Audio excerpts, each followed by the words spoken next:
Чернухинская высота Победы. Именно вот так хочется назвать это место, потому что за моей спиной вот только на этом месте погребены более 300 наших земляков. Наши деды 80 лет назад здесь ковали настоящую победу. Именно здесь были последние дни генерала Шаймуратова.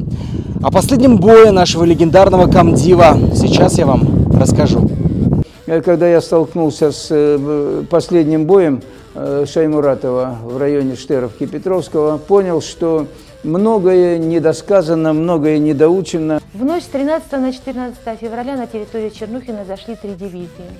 Дивизия под командованием Якунина, дивизия под командованием Шаймуратова и дивизия под командованием Чаленко. Задача была поставлена перед корпусом такова. Для того, чтобы отвлечь внимание и силы врага от города Ворошиловград, необходимо было провести отвлекающий маневр, оттянуть все силы фашистов на себя и таким образом начать освобождение Донбасса. Задача была сложная и поставлена была непосредственно перед кавалеристами. Тот самый легендарный рейд, который начался в феврале 1943 года на Донбассе, он начался близко к Ворошиловску. Есть документы, где написано, что 8 февраля 1943 года наш город должен был быть освобожден от немецко-фашистских захватчиков. Вот это для меня тоже стало определенной находкой. Я вот все время думал, почему именно из всех городов именно Шаймуратов выбрал Ворошиловск. Ну, наверное, не случайно, зная о том, что его супруга отсюда. Поэтому и город Ворошиловск был подчеркнут красным карандашом. Необходимо было дойти до города Дебальцево, освободить город Дебальцево, там встретить подкрепление в виде танковой дивизии и двигаться дальше. В Чернухино кавалерия зашла в ночь на 13 февраля 1943 года. И здесь, на территории поселка, под непрерывным огнем фашистов, огонь шел 24/7, кавалерия удерживала свои позиции. Освободить город Дебальцево не получилось, потому что там сильно было большое скопление вражеской силы. Но поставленная задача была выполнена. Силы врага, внимание врага были отвлечены на поселок Чернухино, и город Ворошиловград 14 февраля был освобожден. Чернухинская высота, она одна из самых высоких точек Донецкого кряжа. Она всегда была стратегически важной высотой. С нее все видать. Вот мы сейчас подъедем к памятнику, и вы увидите, что видны окрестности вообще далеко вокруг. Вот мы подъезжаем к этому месту, одна из высот. И мы находимся на одной высоте с Дебальцево. На одной высоте ориентировочно с Дебальцево. Поэтому вот за эту территорию, еще времена скифы, половцы, сарматы, была все время война за эту территорию. Мы сейчас находимся на месте, где проходил один из боев, в котором участвовала кавалерия и непосредственно 112-я башкирская кавалерийская дивизия. Это было 14 февраля, день, когда освобождался город Ворошиловград. И, как говорят очевидцы этого боя, тогда им было по 13, по 14 лет, огонь велся 24/7, обстрел шел из Дебальцева, авиация летела из других вражеских аэродромов. И здесь находился одно из подразделений дивизии, и они здесь удерживали позиции. Жители поселка Чернухино вспоминают этот день словами знаменитого поэта из поэмы. Здесь все смешалось, кони, люди и залпы пушечных орудий. После окончания боя именно здесь, в этом овраге, было кровавое месиво из плоти и металла. Страшный бой был выдержан, город Ворошиловград был освобожден, конники не оставили своих позиций. За то, что происходило здесь 14 февраля, это был подвиг, это был героизм. Корпус получил звание гвардейский, а 3 дивизии, которые находились на территории нашего поселка, получили высокое звание гвардейские. Таким образом, 112-я башкирская кавалерийская дивизия стала 16-й гвардейской кавалерийской дивизией. Очень символично, что даже через 80 лет на этом месте, где погибло очень много наших земляков, сейчас это место восстановлено, и более того, оно излучает жизнь, потому что есть родник, его можно попробовать, хоть идут такие маленькие капли, но все-таки это очень символично, что люди, отдавшие свою жизнь здесь, их помнят. Сейчас ходим прямо по центру улицы прошлого, в 80-х годах она еще была украинская, но вот в честь памяти, в честь того, что был здесь штаб Мигаля Шаймуратова во время боевых действий, здесь эту улицу назвали в честь Шаймуратова. Мы жили на Гастеллах, у нас там дом разбитый. А когда разбили? Ну, у 14-м, чи в 15-м, у 14-м году, то так. Из ничего мы остались, полностью разбили дом.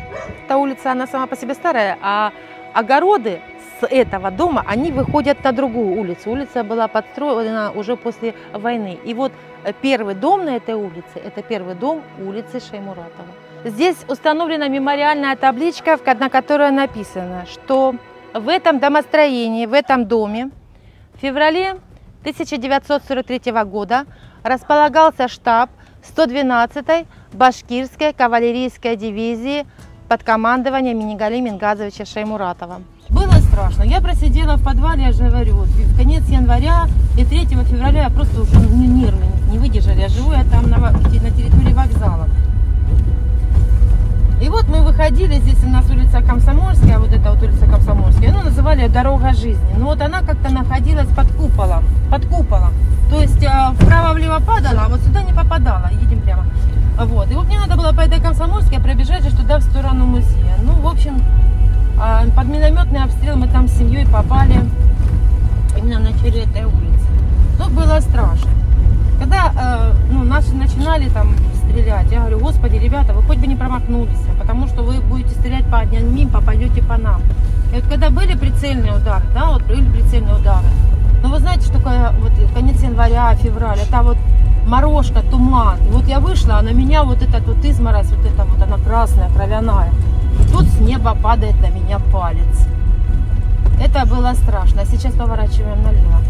Это было настолько, просто психологически уже выдержать этого было нельзя. Я приняла решение уходить на более безопасные позиции, будем так говорить, да, безопасная часть нашего поселка. На протяжении многих лет, начиная с 2015 года, мы стараемся облагораживать те самые места, где побывал наш легендарный Шаймуратов. В Чернухино, вот там мемориал 7-му гвардейскому кавкорпусу, где украинские националисты устроили ДОТ для стрельбы по городам Луганщины. Конечно, это противоестественно, когда, будем говорить, с того места, где похоронены освободители Донбасса, кощунственно еще и стрелять, уничтожать людей. Этот памятник был практически разрушен.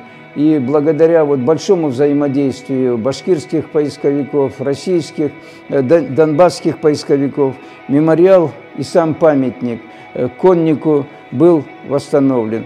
И обратите внимание, что сейчас здесь нет таблички «300 неизвестных солдат». Это результат совместной поисковой работы. После открытия обновленного памятника все фамилии погибших были установлены. Теперь в этой братской могиле нет неизвестных. Все имеют имя, фамилия, дату рождения и дату смерти. Вот здесь вот были растянуты растяжки минные. Укропы порастягивали здесь, чтобы, представьте, это зеленый коридор, нам давали возможность выйти, да? На одном тяжелом мотоцикле 7 человек с пожитками выезжали отсюда. Они здесь растяжки поставили, семьями люди подрывались, понимаете, семьями. Настолько это было, это были жуткие часы, жуткие часы. И когда 18-го над нами водрузилась триколор, слушайте, тишина стала вообще, вот такое ощущение, что и не было войны, аж в ушах звенело. Вот такая была тишина. Сложно даже представить, что вот здесь вот братская могила и мемориальный комплекс, на самом деле здесь не просто так, здесь были похоронены неизвестные кавалеристы. И долгое время, до 2019 года, было известно, что здесь порядка 30-36 кавалеристов. Сейчас приходят данные, после того, как поисковые отряды начали более активно работать, стало известно, что здесь, вот на этом маленьком клочке земли, более 130 погибших.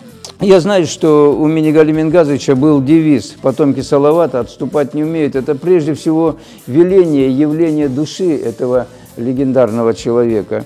Вот башкирский народ особенный народ. И Марьята Сергеевна Шагинян, это известная писательница, выдающийся человек, журналист, она в одном из своих публикаций написала, что башкиры – это тот особый народ, который за прошедшую войну не имел ни одного предателя.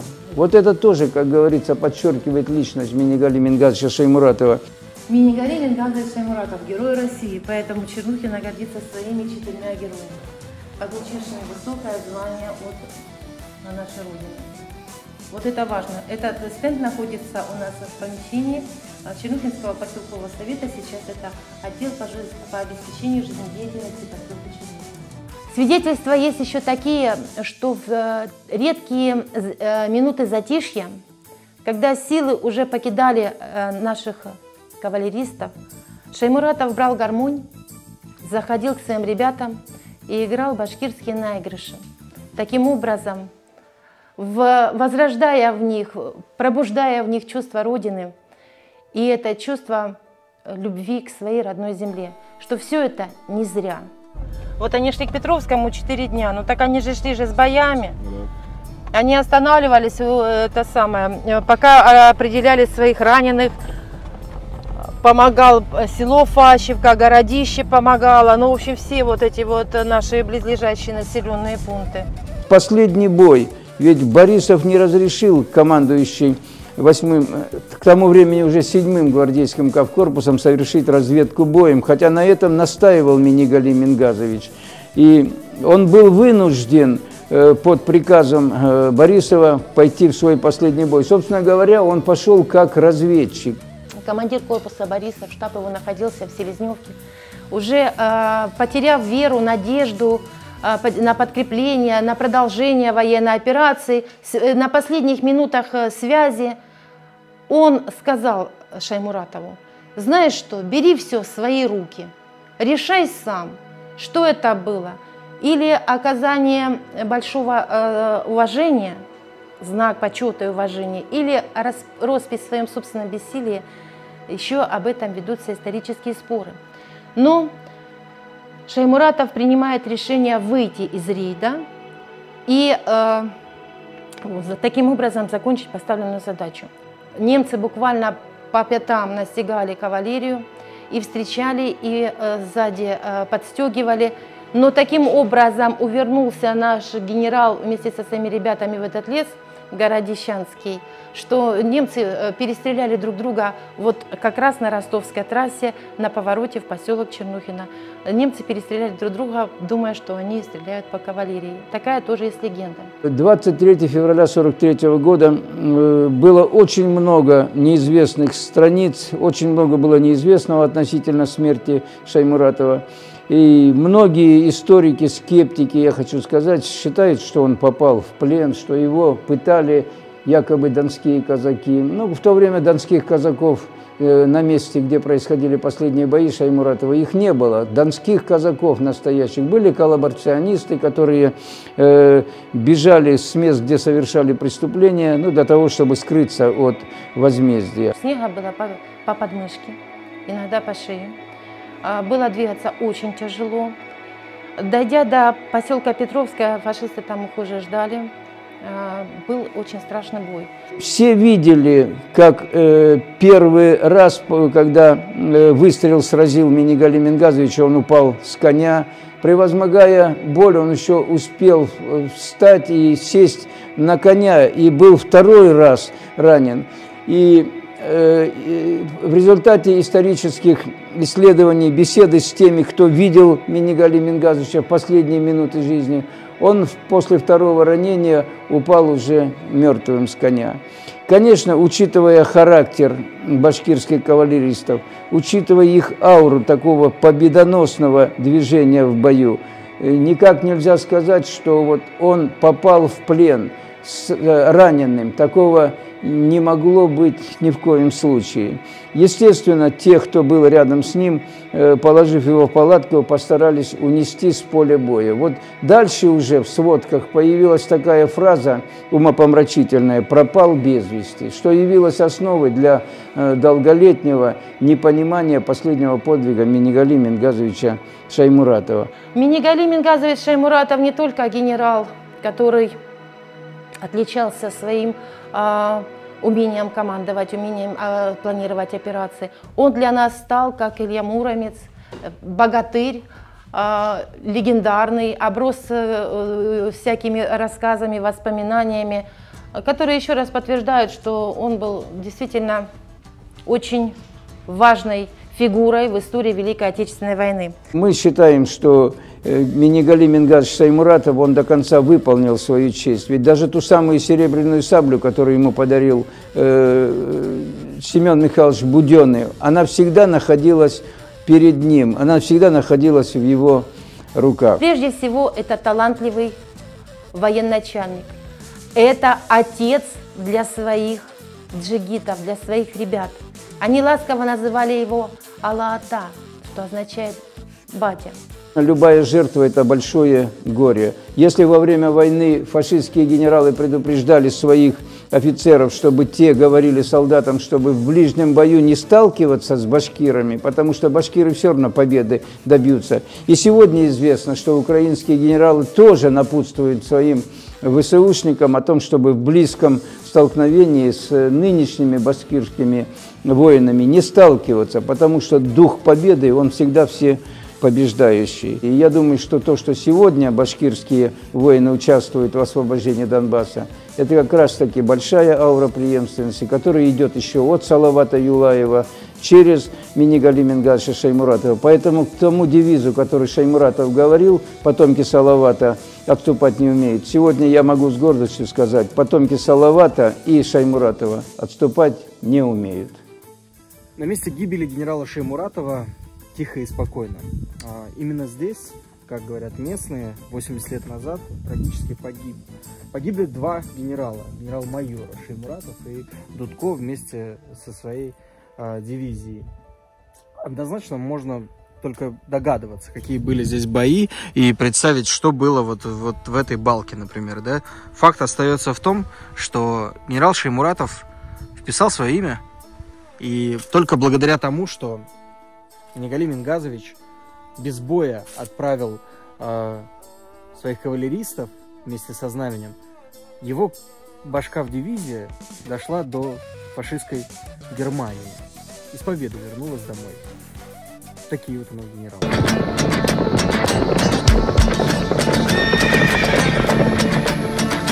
Башкортлары китте угышка, оратып калды кугурал. Ат ойнады балдан бара, Шаймуратов генерал. Ат ойнады балдан бара, Шаймуратов генерал.